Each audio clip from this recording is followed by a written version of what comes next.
May 19th is his birthday. We celebrated with a kirtan. It's very, very wonderful. You know, on days when great saints, great masters are born, that there's a certain power in the world.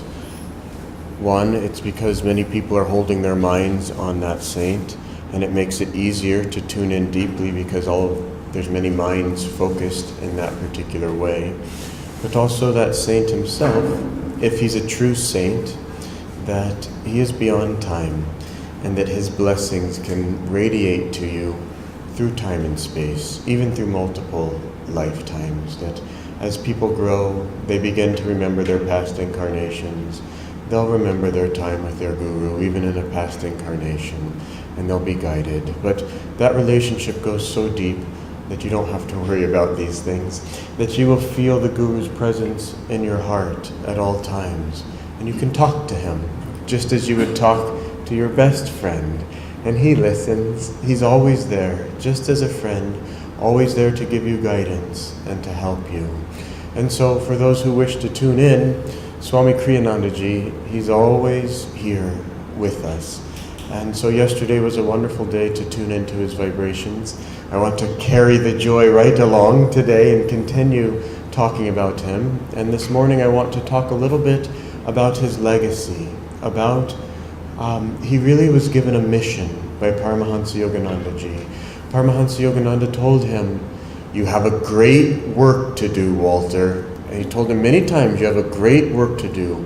And even Rajarshi Janakananda told him, "You have a great work to do." Here's a little 23-year-old boy, I know, 24 years old maybe, and these great men, really great men, not just because they were old, but really great men who knew how to move energy in the world and knew how to move energy on the inside and have a life that was pleasing to God in both ways. And we must emulate this. We must learn how to have an inner life that is pleasing to God and an outer life that is pleasing to God. So both of them told him that he had a great work to do. I'm going to go into that great work in a minute. But you see, as you grow spiritually, that you're going to feel this love on the inside for God, but you won't be able to hold it just in your meditations. That there will be some part of you that just has to share that joy and that love with everyone, and you'll be dreaming up ways and ways of how can we reach more people, that more people should know about this. More people should know that life was not meant for suffering and pain and agony, that life was meant for joy and that we can live in great joy. And Swamiji, he was born with that type of feeling, that he wanted to start communities so that people could, like-minded people could live together. But that was one way that he wanted to share this joy. Now, this very important point that Swami Kriyananda had a great work to do, that he was one of the few disciples of Master in that time who understood that Master was launching a worldwide mission, a new religion, if you will. I don't like the word religion because really this is Sanatana Dharma, this is spirituality, which means you have a lot of freedom to do whatever you want, and that this path is guiding you in the right direction, but it's not imposing rules on you, or you have to be like this or that. You get to figure it out. So I don't want to say too much that Master came to start a new religion, but he came to show a new path for the entire world. And Swamiji was very deeply in tune with that. I was just reading the New Path a few weeks ago, preparing for a discipleship class. And in there, Swamiji talked about why he chose his particular parents. And he was born in Romania, but already from the day of his birth, Swamiji was a global citizen. That he didn't have some narrow identification with any country. In fact, he wrote a song called "I've Passed My Life as a Stranger, Lord."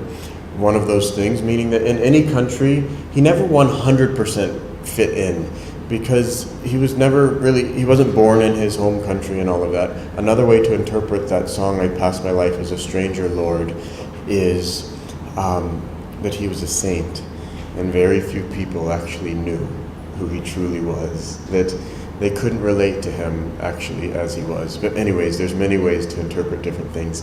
But back to this worldwide mission. So Swamiji chose his parents and chose exactly what he was going to do in order to be able to accomplish this mission and spread Master's teachings all over the world. And, you know, two funny stories. One of those is with Dr. Lewis, that Paramahansa Yogananda, when he first came from India, he was living in this thing called the YMCA, which is not the highest living arrangement in America. And he told Dr. Lewis, "It's gonna be big, doctor, I tell you, it's going to be big." And doctor just saw him in, you know, this one room. It didn't even have an attached bathroom and kind of the low end of housing in America. And he's thinking, I trust this guy in my heart. I feel that this guy knows what he's talking about, but it doesn't look like this is going to be a worldwide mission. And then the same thing happened at Ananda village, that he was telling Shubha in the car this morning, that you had a few of these people with long hair, maybe 20 of them, living in teepees out in the forest, and Swamiji saying, "It's going to go worldwide, we're going to reach everyone." And so a newspaper reporter came up to the village one day, maybe it was 40 years ago, I don't know, I heard Jayaji tell this story. And they were in some funky little building that probably didn't even have windows or God knows what. They all are wearing old clothes, they all have no money, and that day they were practicing affirmations.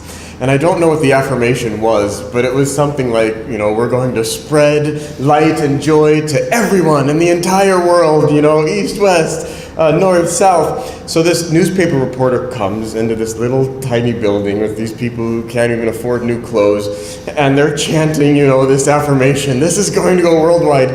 And this newspaper reporter's thinking, I have just wandered into Crazyville in the middle of the forest. And he went back and he wrote this really bad article about these people. But you can see, it took a lot of faith. You see people like Jayaji, Dhyanaji, that were with Swamiji from basically the beginning.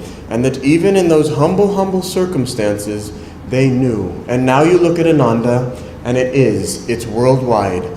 And I tell you this, we are just at the beginning. That I was with a very small group of monks, and Swamiji looked at us and he said, "What would I do if I had 100 monks?" And there's 3 of us. I don't know, Swami. And you know, I'd go home and think about these things. Why did he say that? I don't know. I mean, I'm sure it will grow in time, but I tell you this, that our monastery, it's at a time right now where I finally see that easily we can have 100 monks, that they are going to come. This morning as I was meditating right here, that Master predicted that one day lion-like Swamis will come from India and spread these teachings everywhere, all over the world.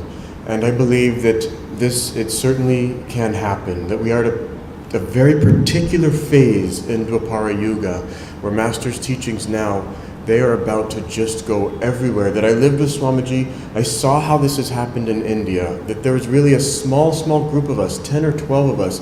We lived in one building in Gurgaon. It was B10 by 8. And that was all it was when we started in India. But Swamiji had this huge vision, and he was training all of those different 10 or 12 people, and now they've all gone to these different cities. And India, the energy here is just moving so much. And so Swamiji, he had a vision. He was the greatest leader I ever met. One interesting thing why he was such a great leader is that he was so loving. I don't want to digress too much at this moment, but when he was King Henry, that it was said of him that he was forgiving to the point of folly. That someone would come and make a mistake, and when you're running an entire country, you have to put people in positions who can do and who are capable, and if they betray you or do things wrong, you have to get them out of those positions. But Swamiji loved people so much that he would just push the line, and for how much, I mean, it is that people are more important than things. And for Swamiji, people were even more important than Ananda. That if he saw some project and it was really going to go wrong in Ananda, it's all right. Is it going to save this one devotee? I've seen that. I've seen it again and again with Swamiji. And people would be, what are you doing, Swami? You can't let this guy do that, or this happen or that. And Swami, This is one devotee. To him, that's a soul. And he's saving that soul from wandering countless more incarnations and coming back and bringing these people back to God. So Swamiji was the greatest leader. It's also because he was a saint, that he knew exactly what was going on inside of people, and he would say just the exact right words and help everyone do what they needed to do. The other thing that makes the greatest leader is that Swamiji had no desire for power, that he only wanted to help people, and that people intuitively trusted him, that they would just go the extra mile, that they had so much trust for him. And honestly, you can't build that in one lifetime. That Swamiji, he would just see souls and he would just bring them in. I don't know, this is a really personal thing, but I don't know how many of you here know Shamani. The last email that Swami wrote, right before his heart went off and he went into his Mahasamadhi, inviting Shamani to come move into our community out there on the land that many of you have visited. Think about it. And I've watched that little girl, watched her life, watched how much it's changed, watched how happy she is. Just one email completely brought someone in, completely transformed her life. And Swamiji, he had that power. He knew how to just write one email and completely change a person's life. And everyone around him, we felt that. And we wanted to serve him. We wanted to serve him however we could, in any given way. Because for me, it was like, okay, God's up there, and that's some abstract concept that I'm doing my best to understand. But God has been filtered down right here in front of me as Swami Kriyananda. There's nothing like being able to ask God whatever you want. You can write God an email, and he'll reply to you. There's nothing like that. And I'm going a little off topic again, but it's part of my spiritual development that was important. There was a time Swamiji would give these talks for the monks, and I would sit at his feet, and in the beginning, this is so great, here's God, I can ask God anything. And I would ask God, Swamiji, I'd ask this, and I'd go home and I'd think about it. And I'd come back a week later, and that answer that he would give would lead to another question. So I'd ask another question. He'd answer it. I'd go home. It took me a long time. I hope you guys can be smarter than me. And eventually I realized this can go on forever. That always, whatever answer comes, that then it will lead to another question. And I realized that this intellect is a very limited thing, that it's never going to take me to where I want to go, which is truth. So then I realized, okay, let's stop just asking questions and maybe listen here a little bit, that he knows everything, he'll know what I need to hear, and so I'm just going to listen. But from that, first that was just listen with this little instrument here, but then from that came, wait, I really should begin to listen with my heart. And from that came, in order to do that, I need to calm my mind, that when it's so restless and thinking this, thinking that, I can't really listen. And then that really was the opening of the heart, the calming of the mind, and the understanding that I can't even meditate with my own power. I have to try, but it's his power that helps me to meditate. And a complete opening of the heart and a desire to want to draw his grace. So when we're with the saints, with the masters, that it's a two-way street, we say in America, it's a two-way relationship. That it's not that we just have to do it, and it's not that we just have to open. We have to do both. That magnetism, as you really start to understand magnetism, that both aspects are needed. That you're giving and completing the circuit, and you're also receiving. And we just try to make that magnetic circuit stronger and stronger and stronger. So Swamiji had this big mission to spread Master's teachings all over the world, and it's just the beginning, and he succeeded. One more story I want to tell in that, Swamiji founded something called the Naya Swami order, and there was a huge test that he almost died. I forget the details. I think his heart rate went to something ridiculous, and he was at the doctor's, and he really thought that he was going to die. His nurses around thought that he was going to die. And then he had this miraculous recovery where he didn't even need his cane to walk anymore. And he said that that was Satan testing him, because Satan didn't want this Naya Swami order to come into the world. And so this Nayaswami order means that you can be married or not married, and that you can still take this vow of becoming a Swami. And it's a very interesting thing, and it's a little bit confusing right now, and the good folks who I love at SRF think that that's just nonsense, that these people from Ananda are just a little poggle. But you see, when things come in the beginning, that people don't understand them.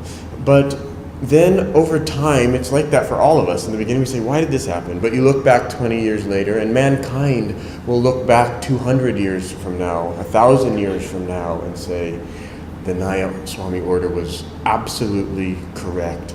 That it's not about what you're doing outwardly, whether you're an engineer or whether you're serving the poor or whatever. It's about what's going on the inside, and that God is really watching our heart on the inside. So if you don't know much about that, I urge you to read the book and tune in to the Nayaswami order. That it's a very, very important thing that Swamiji has done. Swamiji also, he interpreted, Master came with a great mission to explain the original teachings of Krishna and to explain the original teachings of Christ. Master also came to unite East and West. And it's a very, I urge everyone to also do this. You can just go onto the website, Google Paramahansa Yogananda, and in Wikipedia, the aims and ideals that he originally set forth are there. And it's a wonderful thing to tune into. I've tuned into it many times as I help start different things in Ananda of exactly what are we doing. And of course we want to be in tune with Master, and he started his organization. But one of those aims and ideals was to bring out the finest distinctive features of both East and West and bring those together in cooperative harmony. It goes something like that. And so Master did that by interpreting the Bhagavad Gita and by interpreting the Bible and Christ's life. And these two, they just get dusty, the teachings, as time goes on, and God sends masters back into the world to help us understand. Truth itself is eternal. The truth itself, it can never actually change, otherwise it wouldn't be truth. But how we interpret it, how we approach it, that changes all the time, because the world is constantly changing.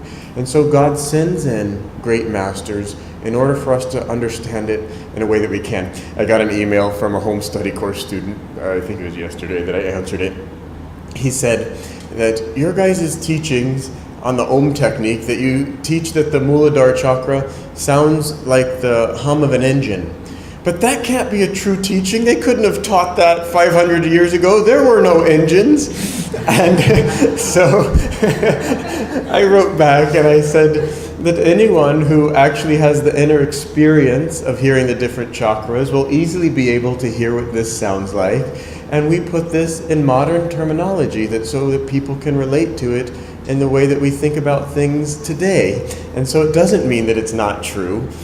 You should also go ahead and refer back to the old scriptures, and that particular thing is described as a bumblebee, which is a very similar sound, but it's just a fun example of how the teachings that we are going to present them again and again. But what we are trying to do here in this room is present as Paramahansa Yogananda Ji wanted to do it, that it was his job, that Babaji sent him actually into this world in order to take on that great mission. Another thing that I want to point out is that when we actually, like I lived with Swami Kriyananda in such a close way, I knew he was a man of greatness, but even to this day, my mind is expanding of, my gosh, how great he actually was. Because when you're so close, you don't realize that if you actually lived with Krishna, you would just see that he likes cheese and you'd try to bring him more cheese and you'd see all these little personal things. You wouldn't really know what was going on in there. You may even see a miracle or two, but he's not going to be there just showing you how great he is unless you are at that avatar level as well. Then you'll see the whole thing. That with Paramahansa Yogananda, that he showered love on Rajarshi Janakananda, his foremost disciple, because Rajarsi wasn't thinking, hey, he spends the most time with me. I don't know about the rest of you disciples, but I've got it going on here. Master loves me more. No. He also was at that level where it was just an impersonal love. It was just God loving God. Tune into that. There's a picture of them both just holding hands, just like little boys. You can feel that love, of that deep magnetic exchange I'm talking about, where one person's giving, one's receiving. But for those two, they don't even know. They're so merged in God. It's just God giving to God, back and forth, and no ego there. And we too want to learn what it means to be a perfect disciple. So Swamiji, he is a great saint, a true guru, yet only at the end of his life would he even let people call him a guru. That he was a guru, but he said this world, it has enough gurus. That what I want to be is a perfect disciple. And so it was a little confusing when you'd come in and meet him, because normally the gurus are saying, hey, I'm this big guru, and yeah, come, I'll tell you what to do, surrender yourself to me. Swamiji never said anything like that. He said, I'll be your friend and I'll guide you wherever you need to go. But Master's the guru. And this is what made Swamiji so great, because number one, it's a very true thing that this is Paramahansa Yoganandaji's mission. 2,000 years from now, when we're still in Dwapara Yuga, people will be worshipping Paramahansa Yogananda the same way that we worship Krishna today, and that is his God-given duty. And Swamiji didn't want to intrude on that. Even this picture that's up on the altar, Swamiji didn't want that. That he one time came into a room like this, quietly just took the picture down and then led the satsang or whatever. That he didn't want that at all. That he just wanted these five because these five are the avatars. So he had that humility. He showed us what it meant to be a great disciple. And this is the way that we find God. That if we're wanting to be a guru, we'll never get there. But if we're just wanting to be a perfect channel for God and letting our ego just merge into nothingness, then we will get there. That's the way. So we can never go deep enough into discipleship. And if things get tough in your life, get more in tune. Try to understand how you can become an even better disciple. Learn, even though it's difficult, how to have a grateful heart. And ask and say, thank you, God, for giving me this test, that I know that it's coming from you, and I'm grateful for it. And in the end, then, this physical world, it's not even our home. It's just, you'll know that it'll go up and down, and you'll do everything that you can to make it a better place. But it's not that big of a deal. That it just doesn't matter that much. And even the astral world, it just doesn't matter that much. That when Swamiji was a little boy, every night when he would go to sleep, he'd see this wonderful, beautiful light and just merge into that light. That he was born a very, very high soul. But even that, even if you get these glimpses into the astral world, it's nothing. That once Swamiji had an experience of the Kundalini rising in his spine, a very blissful experience, and Master just told him something like, oh, that's nothing, nothing. And we need someone who's spiritually advanced like that, because what we're going to ultimately achieve here is infinite, ever-new joy. Ever-new bliss. So whatever experience we've had so far, it's nothing. It's absolutely nothing. We must keep going. We must press on and keep going until we get to that state where we're just swimming in joy, where it's just all around us, where absolutely nothing can go wrong. And we will get to that. And that's something that it keeps me so inspired. It keeps me going day after day, because whatever I've experienced, I know relative to Swami Kriyanandaji's consciousness, it's nothing. And I think, my gosh, what joy he was living in all the time. I'm just going to squeeze in one more story here, which I told here a month ago or something. I'm going a little bit into timelessness here, but that one story was that is really in the beginning of my relationship with him. And my heart, I knew that he had what I wanted. I knew it. But my mind was a little confused. And so one day he had given a big, big lecture. And afterwards he was at home and he was very tired. And he was eating, but his head was low, his spine was bent, and he was trying to put the spoon or fork or whatever to his mouth. And I can't believe I thought this thought, but I saw him and I thought, I've caught him. That he doesn't have all of this energy. And the man was probably 85 years old at this point. And he read my mind. And he just looked at me. And he said, on the inside, something like perfect joy, or always enjoy. And that just, it shut me down, it shattered me. I felt so bad that I was being so critical and judging him, but also it was so wonderful to know this state exists. That even outwardly, when we just put out so much energy, that inwardly, that we can achieve this, that we can do it. So Swamiji came. Yes, I believe he was born as a great saint, but he still went through all these tests to show us we too can do it. And study Swamiji's life, because you'll see he made mistakes, things went wrong, things went horribly off track. He always brought it back together. He always offered everything back to his guru. And even in the most darkest time in his life, when he felt that his guru had rejected him, he said, I don't care if you reject me. I'm going to love you anyways, that I promise to love you for the rest of my life. I don't care even if you reject me. And Master hadn't rejected him, but there's that darkness that sometimes comes in. Just fight through that darkness with your love of the light, with your love of the Guru, and then that light, it will come to you, and you will become stronger in that, and ultimately you will become strong in your true self, which is your relationship with God. And then in the end, nothing can shake that. Nothing can break it. You'll live in that eternal joy. Thank you so much. We'll end with an arati.